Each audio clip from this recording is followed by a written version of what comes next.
Feehan High School would like to improve the morning and afternoon traffic flow around its property. An entrance to the school along Harvard Street that has been closed since the 1970s was briefly reopened in the early 2000s, but has since been discontinued. With recent increases in morning and afternoon traffic, Feehan is seeking to reopen the entrance. However, residents along the road have objected. The issue has sparked a debate within the local community for the last several months. Feehan High School President Chris Servant spoke with us about why they think the road should be opened. My name is Christopher Servant, and I am the president of Feehan High School. My job is primarily to work with parents and alumni and supporters of the school, if you will, to fulfill our strategic plan. But above all, my most important goal is to make sure the school remains, if you will, its original mission. And the mission was the school was built for the sons and daughters of the Catholic families of the Attleboro area. Our primary purpose is to educate. We are a college preparatory school. We are a tuition school. We don't get any federal funding whatsoever. We are a nonprofit. The school does not make any profit during the course of the year. We only charge what we need to pay our staff and to fulfill, if you will, to meet our daily expenses. When the school was built in 1961, it actually only had two roads access to it. One was Holcott Drive and one was Harvard Street. And Harvard Street actually, if you even look at a picture of the school was actually positioned to face Harvard Street, considering it the main entrance. Over time, in the early 1970s, the road was discontinued. The administration here at the time deemed that they did not need access to that road, so they disused it. And that remained that way, if you will, for many years. There's a gate, if you will, that's up there now that slides back and forth. We've often felt that the traffic increased here, not because we necessarily increased enrollment. In fact, in 1981, the school's enrollment was almost the exact figure it is now. It diminished over time, and it often is with the ebb and flow of society. Back in 2010, after following a fairly serious car accident where a young girl, one of our students, exiting school after the school day, passed through the parking lot and actually had a vehicle run over her foot and sever her foot from her leg. A very horrific accident. What occurred is that we spent a considerable amount of time and effort to try to improve traffic patterns and safety around here. We put in speed humps, we put in one-way streets, we put in designated signs, we put in small mannequins indicating there were crosswalks. And despite all those things, as I said, we really found that it improved safety, but still traffic flow, which impacted safety, had not been improved. It's not uncommon, whether it be here, Attleboro High School, North Attleboro, that a student will get his or her license when they become 16 in 6 months. And teenagers transporting teenagers in a traditional way, which was done for many years in the 50s, 60s, 70s, is now illegal.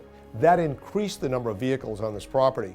The space that we have has caused us to have some type of concern for safety and traffic flow. So we employed an organization called McMahon & Associates out of Taunton, Massachusetts. They are traffic specialists to do an assessment of our entire property. And they did. And they came back with a number of solutions.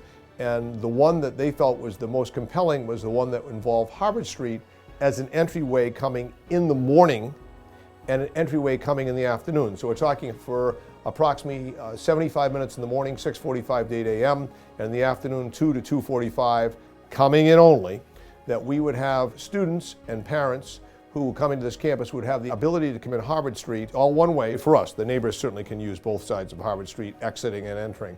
And we would come between the two buildings, and then ultimately we would exit over on Stobbs Drive, creating a better traffic pattern and flow, but more importantly, I think, improving the safety that prevents students right now where they have to walk between cars that are moving. In my first year of principal, we had a project that we were actually building a new guidance center that connected the academic building to the athletic building. And what occurred is that we actually had the road open for a period of a couple of weeks while that construction concluded. I was out there every single day when the students came. So the students would come in about a half-hour period in the morning, and we had that road, if you will, as an entryway only in the morning. And what occurred is I don't remember any difficulty as myself. It's interesting to note that a retired Attleboro policeman called me the other day and said, "Chris, I just want to let you know I was the policeman that was on duty during the time that took place." And he said, "I remember nothing but respectful people. I remember people adhering, if you will, to speed limits, driving respectfully, letting people out of their driveways, and if you will, in general, observing the law." There were a couple of neighbors who, after having the quiet of a dead-end street, so to speak, after 25 years, I think were bothered by the fact that they wanted it that way. They didn't want things to change, and I think change is one of the constants in life, and it was a main access to the school. They had the benefit of having a number of years where it wasn't, and now the school has a need for it to improve its safety, and Bishop Feehan could go out by law, open that road without any conferencing with anybody and use the road. We thought it would be more prudent to talk to the neighbors about what we wanted to do, so we met with them in the summer, in June and August, told them what we intended to do, why we wanted to do it, and the intent was to open the road on the 1st of September 2014. That led into a second discussion where we could not reach a compromise with the neighbors, so it carried into the city council suggesting they were going to have a public meeting. As time passed, someone, unbeknownst to us, came and dug some holes in the roadway and planted 2 4 to 5 foot arborvitaes. They're directly in the roadway. A picture appeared in the Sun Chronicle. There were some articles written about it by letters to the editor. I am here to tell you today, on the 22nd of January, that those trees were removed this morning at 7:30 by, I think, some commission of the city council had those removed. And I'm very grateful for that, because at this point, if it's an emergency access to be used tomorrow because of some explosion that took place in the neighborhood, we'd have the access to obviously use that road. One of the things that happened, and it was an excellent point made at the council meeting, that if that is in fact the potential for an emergency access road, then it really needs to be free and unencumbered by both arborvitaes and cars in front of it. We had the lot striped a full summer and a half ago. The spaces, 3 spaces got painted in front of that, so students are pulling into them. Unacceptable. We at the present time have not repainted the spaces, but we have put cones in every one, and no one is allowed, and made a clear announcement to the students, no one is to park in front of that gate, because it would prevent, if you will, access and egress to the road should there be an emergency. The other evening, I thought the meeting was run very professionally, and Bishop Feehan was treated with respect and allowed to make its case, and I'm most grateful for that opportunity.